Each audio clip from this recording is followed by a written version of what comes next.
शुरुआत होती है ट्रेन के एक जनरल डिब्बे से। हम जाते हैं करीब 30 लड़के और साथ में हमारा एक ठेकेदार।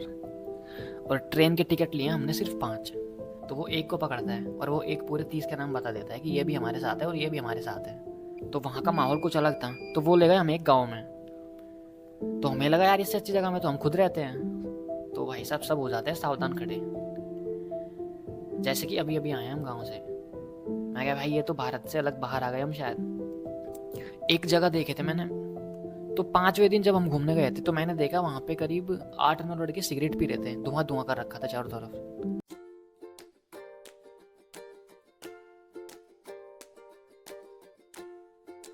बहुत से लड़के ऐसे होते हैं जिनको अपना काम बताने में शर्म आती है कि मैं ये काम करता हूँ, मैं वो काम करता हूँ। तो यह तो फालतू की बात है यार, क्या शर्म करना, जब काम ही कर रहे हैं तो शर्म क्यों आ रही है। कर लो ना काम अपना। तो अभी कुछ दिनों पहले मैं फ्री था। तो मेरे दोस्त का फ़ोन आया कि अंशु क्या कर रहा है, तू फ्री है। मैं कहा हाँ भाई मैं फ्री हूँ। तो बोला चले फिर। मैं कहा चलो। तो हम चले जाते हैं। शुरुआत होती है ट्रेन के एक जनरल डिब्बे से। हम जाते हैं करीब 30 लड़के और साथ में हमारा एक ठेकेदार। और ट्रेन के टिकट लिए हमने सिर्फ 5। अब सारे डरे हुए हैं कि कब टिकटी आ जाए। तो फाइनली टिकटी भी आ जाता है। तो वो एक को पकड़ता है और वो एक पूरे 30 का नाम बता देता है कि ये भी हमारे साथ है और ये भी हमारे साथ है।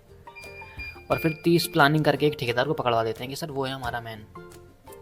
तो अगले रेलवे स्टेशन पे वो हमको सबको उतार लेता है और हमारे ठेकेदार को ले जाता है पुलिस स्टेशन में। फिर ठेकेदार की थोड़ी ठुकाई कर देते हैं वो। फिर उसके बाद ठेकेदार आके टिकट लेता है। फिर हम भाई साहब पहुँच जाते हैं वहाँ पे जहाँ पे हमें काम करना है। तो हम पहुँच गए वहाँ पे। तो एक फ्लैट ले रखा है वहाँ पे उन्होंने। 3 BHK है शायद, हाँ 3 BHK था।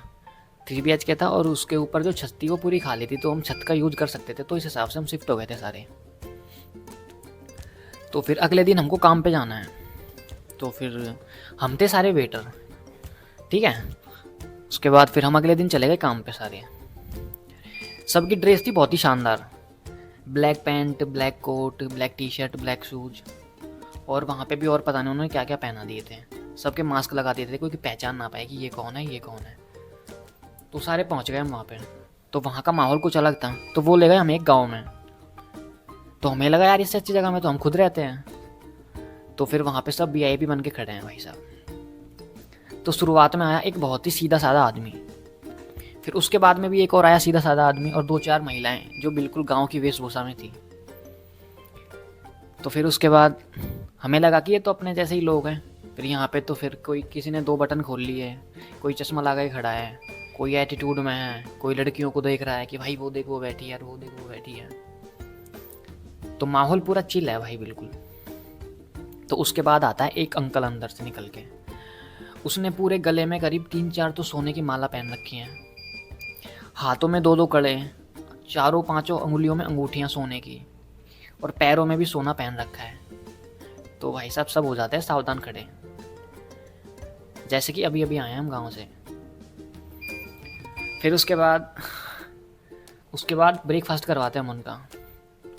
तो ब्रेकफास्ट ही उनका बहुत लंबा चलता है, करीब 5 घंटे। फिर बाद में उनके बहुत सारे अंदर से लोग निकल के आए थे। वो कोई बेंगलोर से था, कोई मुंबई से था, कोई पंजाब से था, कोई कहाँ से था, पता नहीं कहाँ कहाँ से थे। बहुत सारे लोग थे। तो बहुत सारे लोग आ गए। उसके बाद हम अपना काम कर रहे थे सारे। तो जैसे लंच फ्री हुआ उनका, ब्रेकफास्ट के बाद लंच करवा दिया तुरंत ही साथ में। लंच के बाद फिर हम भी थोड़ा लंच कर लेना। तो फिर हम भी लंच करने के बाद 2-3 घंटे हमको टाइम मिलता था कि यार 2-3 घंटे ये सो लेंगे तो थोड़ा आराम मिल जाएगा इनको। तो फिर हम 2-3 घंटे आराम करते थे। उसके बाद फिर स्टार्ट हो जाता था प्रोग्राम 7 या 8 बजे के आसपास वापस। तो शाम की ड्रेस अलग थी।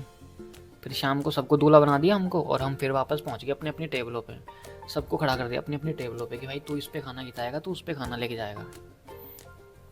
तो एक टेबल पे करीब 2 बंदे। लेकिन वो था ना कि सबने मास्क लगा रखे थे।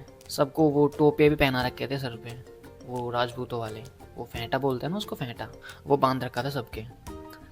तो मतलब बदलते रहते थे, वो कभी कहाँ खड़ा हो रहा है, कभी कहाँ खड़ा हो रहा है। तो शाम को था, राजपूतों की शादी थी वो।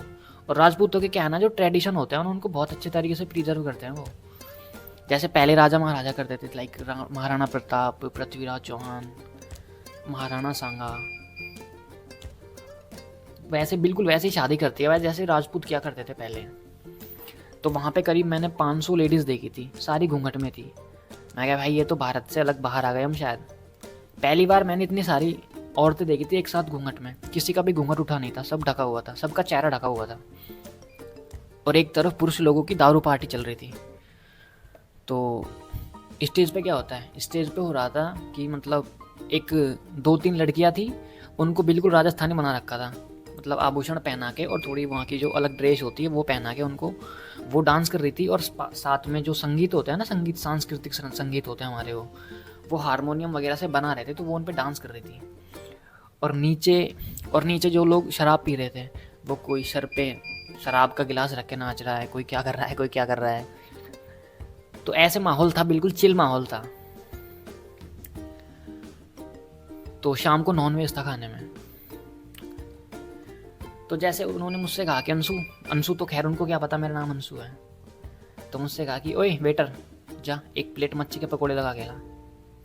तो मैं चला जाता हूँ भाई साहब मच्छी के पकोड़े लेने। तो मच्छी के पकोड़े लगा लिए प्लेट में। तो मैं क्या वहाँ तो बाद में लेके चलेंगे, पहले हम तो कर ले लंच यार। तो फिर सब ऐसे ही करते थे, थोड़ा साइड में गए, वहाँ पे खुद का खाना खाया, लेके गए और वापस मास्क लगा के आगे। पता नहीं चला कौन खा रहा था, कौन था, वो था, ये था, वो था, बस बात खत्म। ठीक है। उसके बाद मैं एक टेबल पे खड़ा था, तो बहुत लेट हो गए थे हम, बहुत टाइम हो गया था, करीब 2-3 बज गए थे। तो एक टेबल पे एक आदमी बिल्कुल वो ना शराब पी के सो गया था उसी पे। तो उसने फिर एक 200 का नोट निकाला, और 200 का नोट निकाला भाई साहब कि जाओ एक लेग पीस लेके आओ। तो क्या खाना ना उससे 2 घंटे पहले ही ख़त्म हो चुका था। तो मैं कहा यार 200 रुपये दे रहे हैं तो चल इसको ढूंढ के लाते हैं कहीं से। जैसे उसने 200 का नोट निकाला, उसने दूसरे हाथ में पीछे से गन निकाली। मैं तो डर गया कि भाई ये गन क्यों रख के घूम रहा है। फिर बाद में पता चला कि राजपूतों के कल्चर होती है गन रखने की शादियों में। कोई तलवार टाँक रखी है, किसी ने तलवार टाँक रखी है, किसी ने क्या कर रखा है, किसी ने क्या कर रखा है। फिर उसके बाद मैंने वो गन देख के डर गया। मैं क्या सर मैं पहले देख के आता हूँ, पैसे आप बाद में देना मुझे, पहले मैं देख के आता हूँ है या नहीं है कुछ। उसके बाद मैं उस टेबल पे नहीं गया। फिर फाइनली वो सब कुछ एंड हो चुका था। उसके बाद फिर हम रूम पे पहुँच गए। अब एक ही घर में 30 लड़के रहना बहुत ही मुश्किल होता है भाई, नंबर ही नहीं आता, बाथरूम में नंबर ही नहीं आता किसी का। वो बोल रहा है भाई पहले मैं जाऊँगा, पहले मैं जाऊँगा। तो फिर फाइनली सब फ्री हो गए। ठीक है। उसके बाद फिर खाना बनाने का नंबर आता है। सारे लड़के थे हरामी टाइप के। नहीं, समझदारी तो गांव में छोड़ गए थे ना सभी, समझदारी तो गांव में छोड़ आए थे सभी, वहाँ जाके बन गए थे हरामी सभी।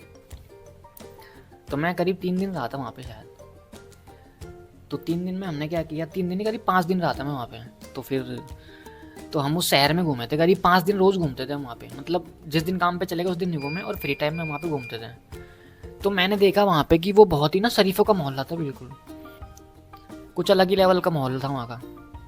बिल्कुल शरीफों का मोहल्ला था। ना रोड पे कोई सिगरेट पी रहा था, ना कोई शराब पीता था, ना कुछ को, ना कोई गुटखा खा रहा है, ना कोई जयंती वगैरह, कुछ भी नहीं। तो 5 दिनों के बाद मैंने देखा कि वहाँ पे करीब, तो 5वें दिन जब हम घूमने गए थे तो मैंने देखा वहाँ पे करीब 8-9 लड़के सिगरेट पी रहे थे, धुआं धुआं कर रखा था चारों तरफ। तो फिर मैंने पास जाके देखा, तो फिर वो हमारे ग्रुप के ही थे, और एक उनमें मैं भी था। तो यहीं इस कहानी की समाप्ति होती है भाई। तो यहीं से एक कहानी ख़त्म होती है। उसके बाद काम फ्री करने के बाद मैं अपने गाँव चला आया वापस।